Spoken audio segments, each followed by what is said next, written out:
Hi, my name is Juan, and welcome to The Couch, a podcast where real therapists talk about real things. Please remember that we are therapists, but we are not your therapists, and this podcast is intended for educational purposes only.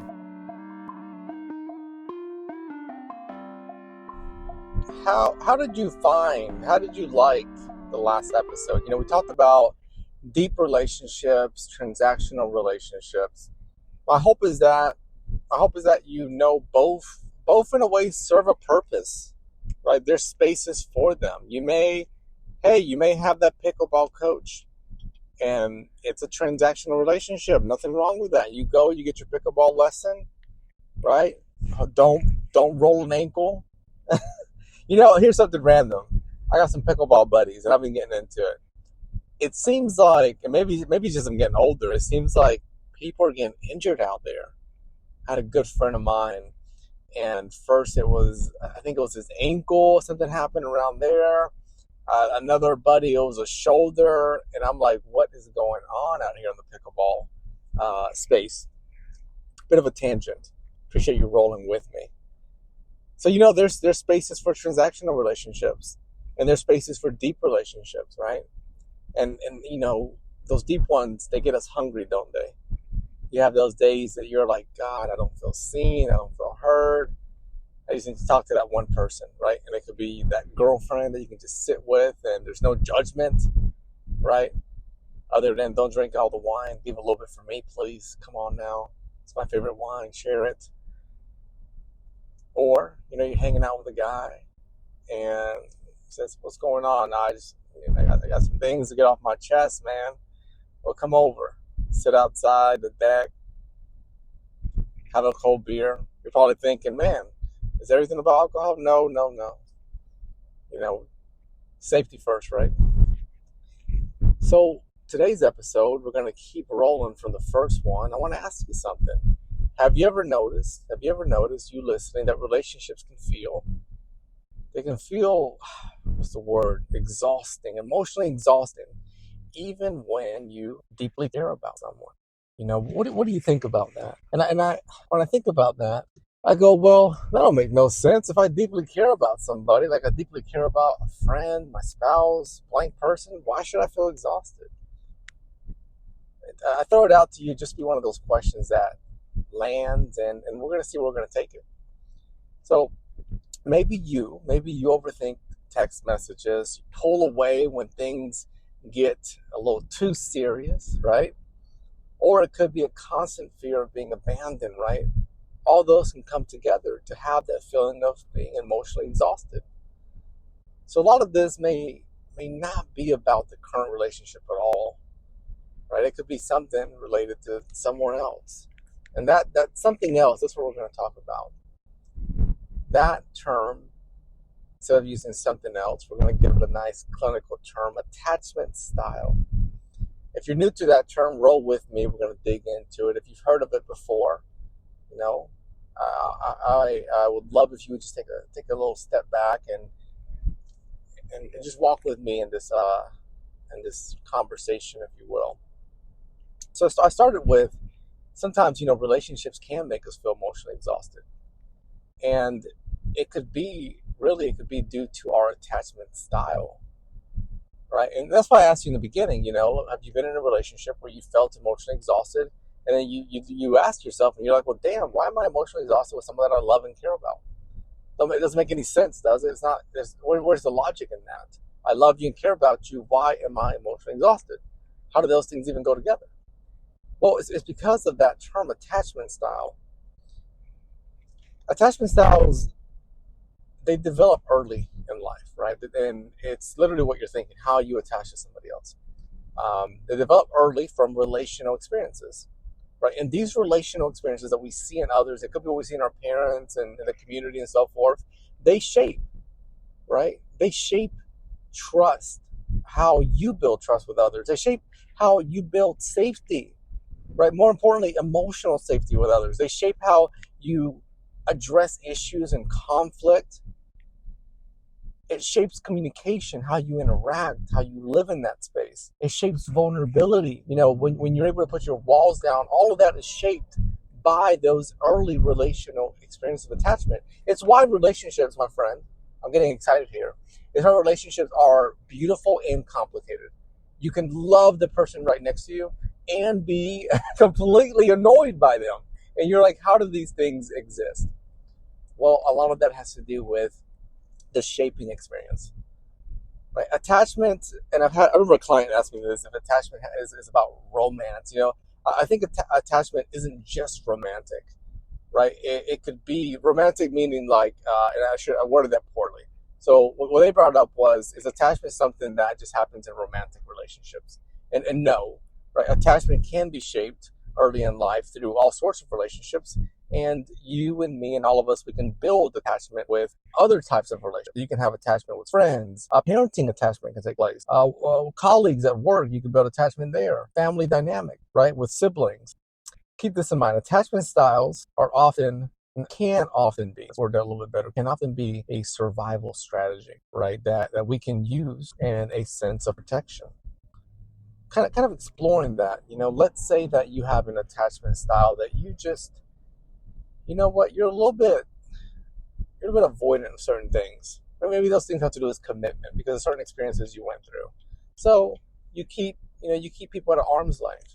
But when I talk to you about it, when you and I sit down and we have a cold one and we, little mumble jumble, have a conversation on it, you tell me a good reason. You say, look, Juan, I grew up in a really tough space.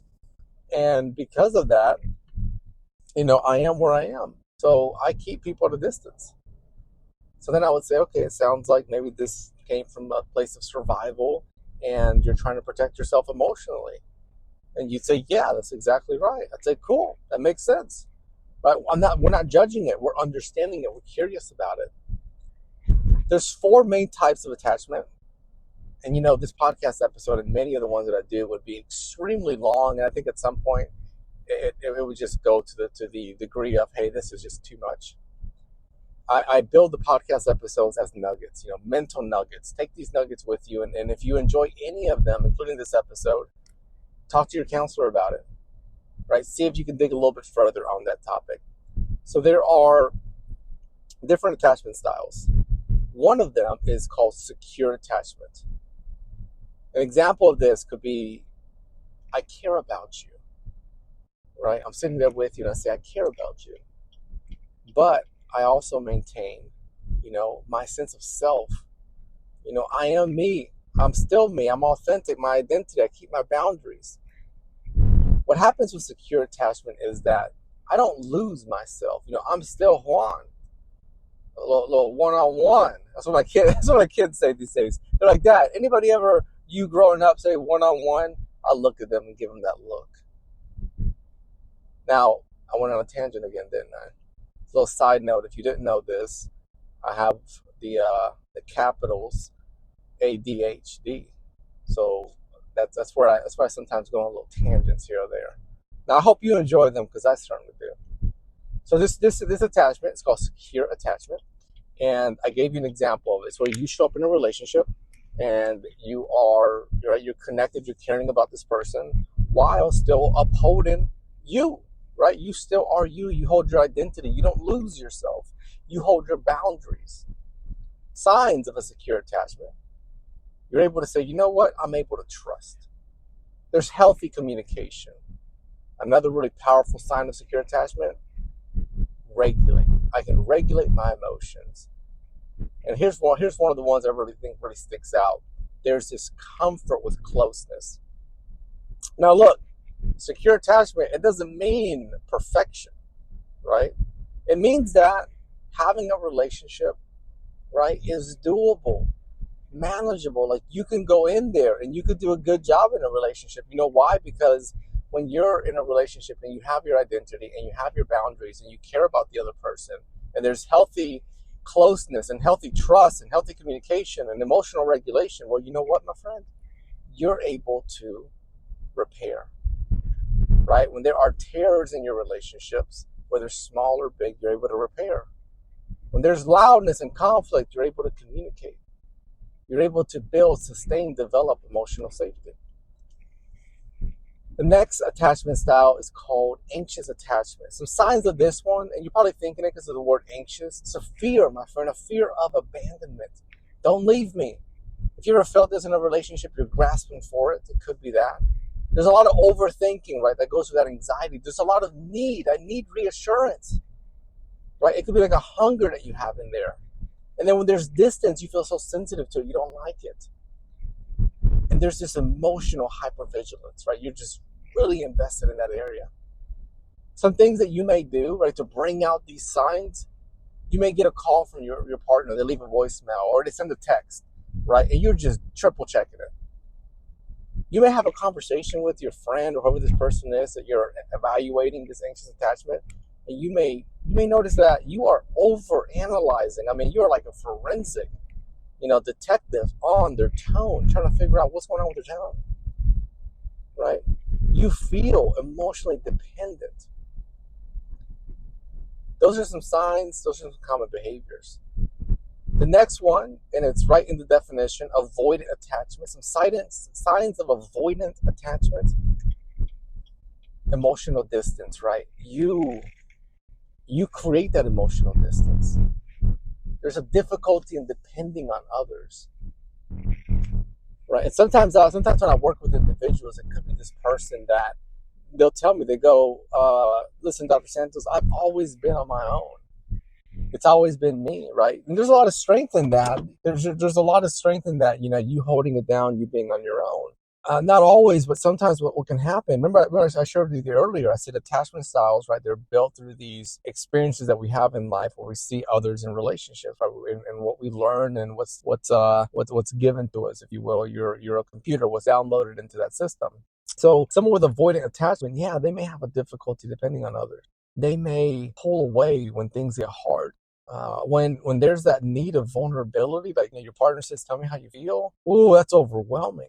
Often when I work with someone and we get into this area of avoidant attachment, they may say things like, "I'm just better on my own," right? So that could connect to that emotional distance, that difficulty depending on others. They may say, "You know what? I just need space." Now, listen, my friends, listen. Avoidance. So I think sometimes avoidance is often misunderstood as my partner doesn't care about. And I don't think it's that. I think when someone is in this space of avoidant attachment, often what I'll see in my office is that they deeply do care. There's just this emotional engulfed. There's what's another way to say that? There could be this struggle within them, like I don't want to lose my independence, my autonomy. So then they keep a distance from the other person, right? And please remember, when we look at these attachments, to really understand them, you got to go back to the root, right? So the root is learning that attachment style developed early on through these experiences, these relational experiences. There's one more, disorganized attachment.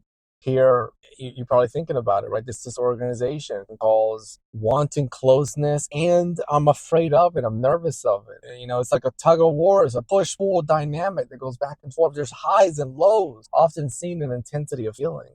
And that's hard, right? That's hard in the conversation. So often when I see this in the counseling session, when we start digging back, I think about us like as maybe this will be helpful to you. I think about us, Lance. And when you start to figure out your story, you got to dig into those roots and kind of see where they come from, where they're attached to. And often with a disorganized attachment, what I'll see in these individuals is they'll share with me stories of an unsafe history, unsafe relationship they've been in, or traumas they've been through. And then what happens is, I think what happens is the obvious. It's where they're in a relationship and they say something around the words of, like, I feel good in this relationship and there's things that happen in it where I feel unsafe, right? And it's that mixture, right? It's a mixture of comfort and threat at the same time. But these attachments, they can show up in so many ways. One person pursues and the other, they start withdrawing. You could see emotional shutdown. So I think sometimes we confuse the emotional highs and lows, the extremes, with emotional connection. And I think it's because those feelings, right, they can feel, I'm using a lot of feel there, familiar. So what I'm saying there is with attachment styles, if you've been through one of those or you're in it, aspects of that can show up in your relationship, right? So it could be you have a hard time trusting. It could be that you are attracted to emotionally unavailable people, right? It could be that when things get hard, you become very defensive or you shut down and become a wall.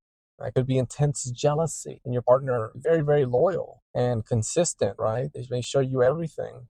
Yet this comes, this attachment, it comes, right? You pull up your plant and it comes from this root.